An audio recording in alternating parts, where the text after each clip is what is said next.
विहारस्य युक्तचेष्टस्य कर्मसु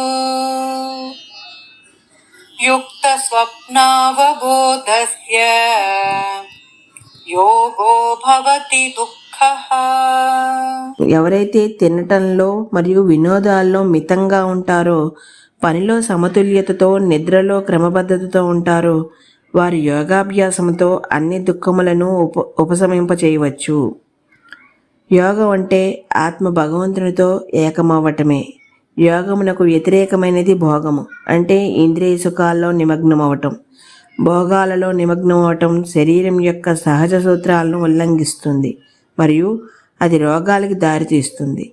ఇంతకు క్రితం శ్లోకంలో చెప్పినట్టు శరీరం రోగగ్రస్తమైతే అది యోగాభ్యాసం కుంటుపడుతుంది.